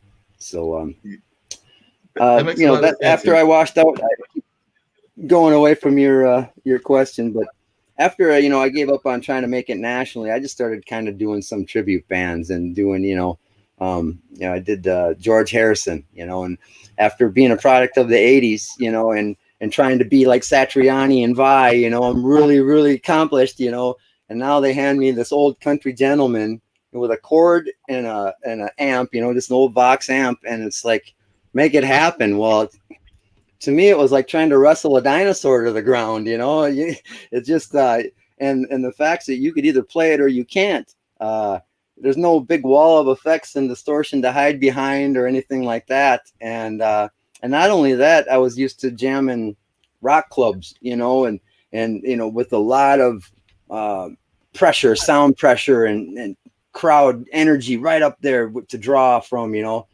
And then I found myself in a theater with a bunch of old people kind of just staring and waiting for you to play. And, you know, it's so quiet. You could hear nose hair hit the stage floor, you know, and it's a real nerve-wracking type of experience. But I guess that's kind of what the extent of my music career has been afterward, has been doing a lot of tribute tribute type bands. Did some Robert Plant, Zeppelin, and David Lee Roth and Axlis Rose, David Lee Rothless, Axlis Rose, and Brettless Michaels. That was a few of the impersonations that I brought to the table. But well, nothing wrong with tribute bands. Actually, some good friends of mine, and actually I know the drummer very well, plays in a band called Who's Bad, and that's actually a Michael Jackson tribute band that travels the world. Goodness. So they talk about a tall order. Yeah, that's a very tall order to try to work with Michael Jackson, but they've actually gotten a pretty good reputation. I know they've been to Dubai, they've been to some other places around the world traveling, and of course, they've been to Too Cute. We're talking about Vegas. They've been to Nevada. I think some of the can't remember whether it's Reno or some of the other parts of Vegas, but they've definitely been to Nevada for sure. So what I can't remember is whether they had any engagements yet in Las Vegas, but I'm pretty sure they did. But they've traveled doing that, and I know some other folks that are doing tribute bands. So just, Jamie, what were some of the things just about the music industry in general that surprised you? I asked Too Cute some of the things that surprised her about comedy, but what were some of the things about the music industry that just surprised you when you were that young in the game?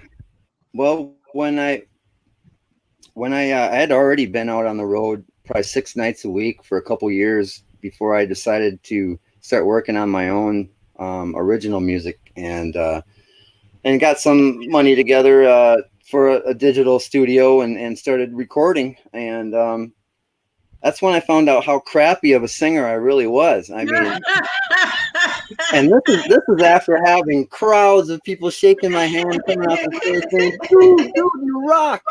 And I'm like, yeah. Well, then, step into the booth. And no matter what, to this day, if I'm honest, I could go in the booth and sing a song and I'll come out and listen to it. And it could be 90%, but there's always going to be some 10% area where it's like, yeah. And where I'm getting at is it really opened up a whole new respect for me towards the older singers and that I never really respected, because in the 80s, it was all about putting your nuts in a vice and how high can you, sing and whatever. So if they weren't able to put on that kind of range and demonstrate that range, I just kind of thought, wow, what I didn't realize is the ability, to sing in key. And I don't care if you're talking about Johnny Cash and Willie Nelson just talking their way through a song, or, Mariah Carey singing this huge undertaking. It was when I realized way back when they didn't have all this digital stuff and the tracks, to bounce in and replace and dub in and whatnot. They had to actually sing those songs from beginning to end without any applause at all. And that just really blew me away. The more I learned and discovered, what it really took to do that. And so that was one thing. And another thing, when I went to writing the songs and doing some publishing with the indie label that I was signed with, it was a big surprise to me to find out that, like Stairway to Heaven or something, for instance, one of the biggest songs of history, right? So, but who got the money? Who got the royalties? I would naturally assume it would be, Robert Plant, who came up with these lyrics and sang this melody line and shared that. The guy who the guitar, right? So to find out that you can't copyright, the lyrics, it's the music, right? That here he's the one that actually publishing rights or the copyright, for the music. And so that was a big surprise to me that, just the person who writes the music with these 12 notes that we have would trump, a creative, works like the lyrics and the melody line that you're creating to it. Does that make any sense? I'm just trying to say, I never realized that. Yeah, the guy who just makes the music is getting all the credit. So that was eye-opening. That makes a lot of sense. And we actually need to get ready to wrap up. Need to get ready to wrap up really quickly because I got another show I got to get ready to get on. But this has been a tremendous conversation. I want to invite all of you back. I meant to tell Mark Jacobsen that as well. but definitely would love to have y'all come back on and everything. But as far as the age thing and everything, one of my favorite musicians is a gentleman who I believe is pushing over 80, but I'm a old time blues head, meaning I love the jazz, I love the blues, and I love stuff like that.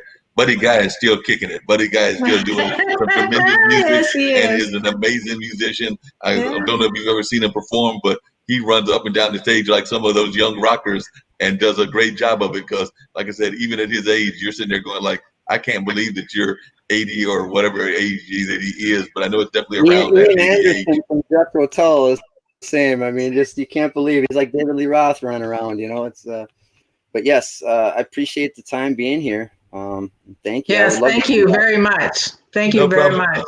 And I had Too Cute. You gave your website once before, one other time. I want you to do that again. But before we get to you, because I'll close out with you and everything. Jamie, tell folks how they can reach you. They've heard a lot about the product and what you're trying to do. So if they want to help you with what you're doing, how can folks reach you that are listening and might want to help you with this endeavor? Well, Production Pal, one word, at Gmail is my email address. That's probably the easiest way to get a hold of me. The website, I hadn't gone and gotten a domain for this exactly. I have another domain that I'm pushing, another startup, but so I kind of tacked it onto that. It's really super long, but it's you just enter in audio protection device.thepricepatrol.com and you'll be able to access the presentation. If you have trouble finding the website, just shoot me an email and I'll send you the link, productionpal.com or at Gmail, .com. So. I knew what you meant. Sounds great, Jamie. Anybody I appreciate that. I don't think that I ever actually gave folks the last name and everything. So, Jamie, tell folks the last name and everything, and then we'll go to Too Cute. Yeah, Jamie Boxell at productionpal@gmail.com. The audio, not the audio, just audio protection device .thepricepatrol.com. So clear as mud.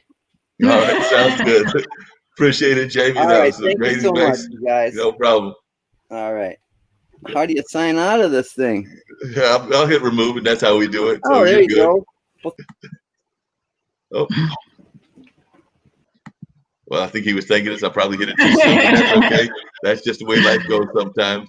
But definitely great conversation. I really enjoyed us talking and learning a lot about the entertainment industry. Had the gentleman with the product. It'll be interesting to see how that plays out. And of course, we've learned about your shows and things of that nature. And of course, Mark Jacobsen giving us some really good legal insight and business planning insight. So things of that nature has been tremendous, great conversation. So I appreciate you being on. And far exceeded my expectations. Well, I'm glad to know that. Glad that it exceeded your expectations and things of that nature. So folks can, once again, tell them where they can go to your website to find out more about what you've got going on performance-wise. And I think you said you had a YouTube channel as well. So if you want to share that, you can. That's www.tukute.net. And my YouTube is just the Too Cute.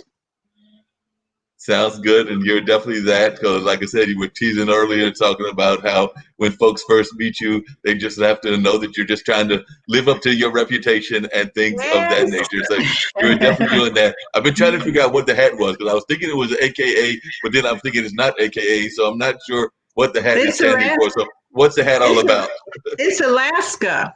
Okay.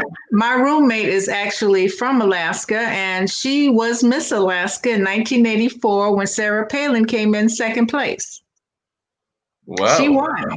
She beat Sarah Palin. So she actually beat Sarah Palin for Miss Alaska. So that is a wonderful thing. And then Sarah tried to become vice president and went down in flames in that one too. So apparently she's got a good history of not winning. Yes, but my roommate won the election for Smyrna City Council. So they had a lot in common. Okay, so they both done the political thing as well as the Miss America competitions and things of that nature. So just really quickly, like I said, I know we are winding down, but apparently Mr. Biden is going to pick a vice president. There are two candidates that have been getting noticed from Georgia. So do you think he's going to pick either Miss Stacey Abrams or I forget the other young lady, the lady that's the mayor Miss of Harris. Harris. Miss no, Harris. Kamala Harris, I know, is another candidate, but it's the other lady that's the mayor of Atlanta. I think it's I want to say Keisha Bottoms or something like that, but Yes. I know that she's been floated as a name as well. So who do you think Yes. it's going to be? I don't, I was for Stacey Abrams, and then Keisha's been stepping up to the plate. I mean, I like strong women, and they both are, and I think that to me, there's room for both of them if they work together. We're like Flint. I mean, seriously, because they're both very strong women, and they're smart, and they make sense, and we could use a little of that. We could definitely use some sensitive because we've had some folks making a lot of nonsense lately and tweeting and doing other things that they don't need to be doing. And I agree with you. All the ladies that are being considered, I can see them in different offices, even if they're not vice president. Because even Kamala, and I know you mentioned her, I can see her as attorney general. I can see some of the other ones sitting in as like secretary of state and a number of other jobs that Biden will have to fill. So I definitely think that there is a strong place for many of those ladies that are being considered in office and everything. And just real quick, because I mentioned it, we were touching on it on the beginning. You said you had not had any protests there that much in Smyrna, but if you would just share some of your thoughts on Black Lives Matter and if you think that we are moving in the right direction in terms of race relations. And then from that, we'll close everything out and get ready for the next show that we've got here. But definitely, what are some of your thoughts on that? Oh, but that's going to take us way too long. But yes, being Black and being female, I get it both ways. So, especially in my industry, where I am. And I think that it's important that we've come this far and brought it to the attention of people that so many people think that that's not an issue anymore. Really, so many people think that that's not an issue. And I'm glad that it's brought to the forefront, but I'm sad that there's been people to come through and try to make those peaceful protests something that was violent. And I appall that. I really do, because they can be peaceful, and they have been peaceful, and they've been sabotaged. Yeah, but I agree with you. And there's some folks in there that definitely have that kind of attitude of wanting to sabotage things. And I think that a lot of times it's about having positive thoughts and positive changes. Even like I know some friends of mine that have that whole thing of defunding the police. I've got a cousin who's actually from Georgia. We actually just laid his dad to rest a week ago today. So we laid him to rest. My uncle Skip, but we laid him to rest. But Jonathan is a GBI officer, so I do understand the need for police and the need for police things to have police force. But at the same time, I do think that there needs to be some reform in the criminal justice situation and things of that nature. So definitely, I do think that we need some reforms and need to get rid of some of those bad cops and things of that nature, and even the way that we handle the African Americans in the criminal justice system. So I can definitely agree with you that there needs to be some changes made in that system. And I'm thinking that you probably agree with me on that we've got to make some changes, but it doesn't mean that we don't want there not to be law and order and to have law in the land and things of that nature. But there's got to be a better way and a better system. Mm-hmm. Absolutely. So, well, on that note, I'll get ready to wrap it all up. It's been great having you on, Too Cute. I hope that you'll come back on another time. And because, like I said, you're always welcome to come back whenever you feel like sharing your insight or just sharing what other shows you've got going on. Because this is IBM.TV. We have other tremendous shows, as I was telling you before we got started, shows that include things like Alexandria May, who is a young lady singer-songwriter out of South Africa. So she does a show on Sunday evenings our time on the East Coast. She's actually in South Africa, so I'm not even sure what time that is where she is. And then we have my buddy Jim Ead that does a chess show. We've also got my good buddy Zach that does 2 funk shows, one on Saturday and one on Sunday. Tish does like a holistic show dealing with like yoga, meditation, planting the seed of positive energy and things of that nature. So those are just some of the shows that we have here on a regular basis. So definitely go to IBM.TV, learn about more about what we've got going on, because we have tremendous Yes, I've been here there on a since regular ever basis. since you contacted me. I've been there, so I'm familiar. So I'll make sure I get to watch some things. Sounds good. And I do appreciate you for watching those shows and checking out what we're about. And hopefully more people will be doing that on a regular basis. I'll actually be passing this on to you so you can share it on your platforms as well. And Please we look do. forward to seeing you back in the very near future. So this has been the Okay. radio show with Mark Lee. And as I just said, we're going to wrap everything up, but I do have a after show that'll be coming up at 4 o'clock. So we'll have that discussion going on. And then, of course, my regular podcast, which is the regular call-in show, Straight Talk with Dean and Mark, will be coming your way at 7 o'clock. But that is not with the wonders of video and audio. It's just strictly an audio show. And we've actually got a gentleman that I believe ran for governor in Florida. So he's just down the road from you. But Cal, who is a member of one of the African-American fraternities, I believe if I remember Dean telling me correctly, he's a Q. So they will be on that show talking about his effort to run in state politics. And like I said, he was a wild card and a long shot, but sometimes those long shots are the ones that can surprise you with all kinds of issues that they bring to the table. So I'm looking forward to that conversation and seeing what that's about.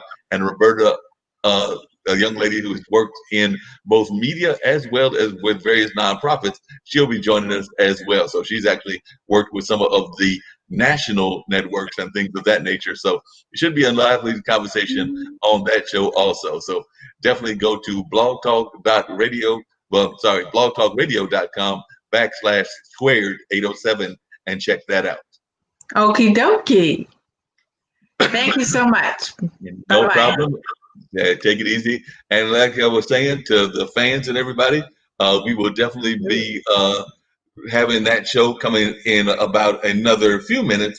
The after show that comes on Monday. So, I do have more programming coming your way. So definitely stay right here on IBM.TV. And we're going to have some more interesting discussions about all kinds of things. So definitely looking forward to having our guest on that show. And I'm going to go jump online and see who's there waiting for me, because I've invited a number of people. But I hope that you learned a lot about things like entertainment law. Things like, hey, is Elvis still around or not? That was a nice little running joke that Mark Jacobsen was giving us, and things of that nature. But he also talked about working with some major acts and talked about some of the things that he's done in his industry. And of course, Too Cute was talking about business as well as being a stand-up comedian and things along those lines. And then we had Jamie talking about his product that is trying to fight with piracy and things of that nature. I need to get him in connection with Kim, because Kim is our one of our major executives here, and of course she's been involved with inventions as well. So definitely I need to get them connected and to see if they can have a conversation about ways to make what he's trying to do happen. Because if it's going to be a product that is needed, I don't see why it can't be in the free market. Like I said, we'll find out if it's actually needed, and that's sort of what he's trying to do, is find out the need for it. But he definitely finds that musicians probably do need it and do want it. So looking forward to those great conversations, and glad that y'all could join me here on this particular Monday afternoon. So on that note, I'm going to sign out and get ready to bring up the other show, but I hope that y'all had a tremendous time watching this lively conversation and discussion.